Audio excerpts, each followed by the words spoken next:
His name called a Dharma Mahamataras. See, Dhamma means religion. So a person will preach the principles of Buddhism so that they have to spread from for each and every corner of India.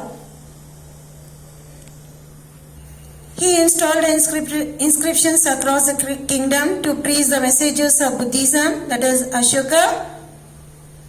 And Ashoka, he sent his daughter and son to spread the teachings of Buddhism to Sri Lanka. And what are the inscriptions of Ashoka? Ashoka is called as the father of inscriptions. Till today, his inscriptions are the first inscription to be read. In the year 1837 CE, a British officer, James Prinsep, he studied the inscriptions of Ashoka for the first time, and all the inscriptions of his he titled as Devanam Priya or Priya Darshani.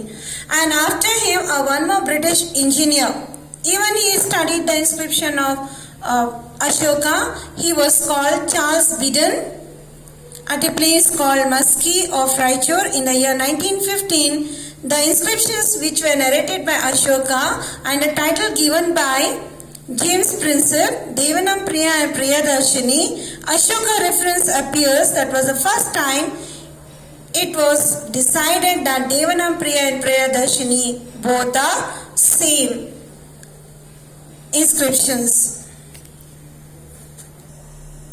Economic system during the period of Mauryan system. During this period, during the period of the rulers here, Pushyapati, he was a governor. During Chandragupta Maurya, he built Sudarshan Sarovar, a dam that is in Gujarat, and Ashoka, he built a canal that is for the purpose of agriculture. And there are many people to follow by seeing one another, Megasthenes and other rulers, those who were ruling this dynasty. And there were major roads connecting to the different parts of the empire, that is from Pataliputra, the capital city of Mauryans, and also a highway to Takshashila from Kausambi, passing through the present, now it is called Delhi and Punjab. And the merchants were transporting goods from one place to another place. They were using the road system within and outside the empire. And now let us see about the social system. How was it? The social system was based on caste. In the sense here, a person born in higher varna, he was respected more and he gains more opportunity.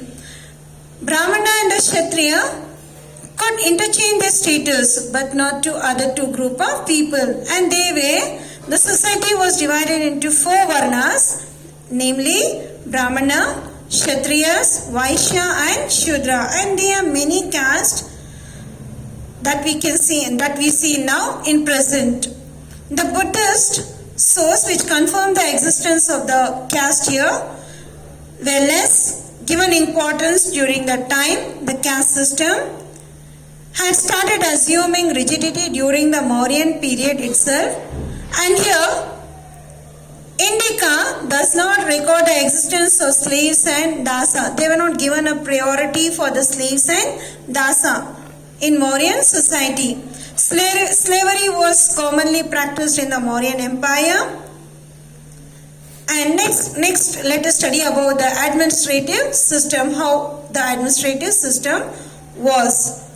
There were huge number of officials in the dynasty. They were appointed to run the administration. Among them, a strong espionage network was like minister, priest, prince, generals and other higher subordinates of the kings.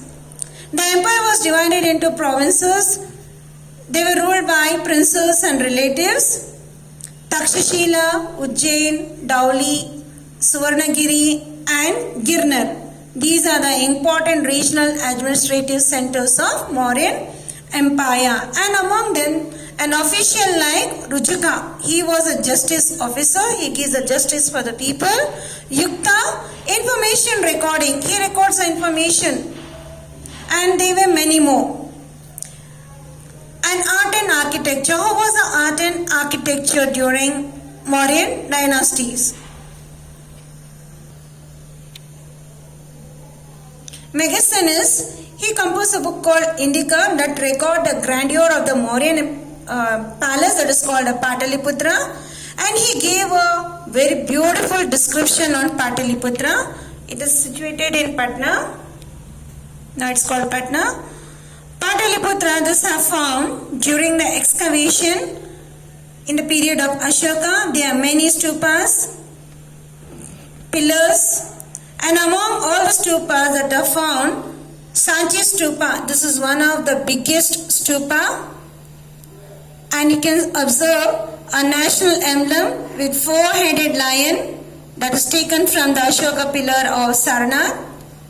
And Ashoka built 3 rock-cut temples at Barar, and his son Dasharatha, he built 3 more rock-cut caves in a place called Nagaroni Hill, and these caves are very important creations of the Mauryan period. Now let us study to the next dynasty. It is called Kushans. After the Greeks, it has been the Kushans who have influenced the Indian history and culture. They gave a special impetus to spread the Buddhism, the teachings of Buddha.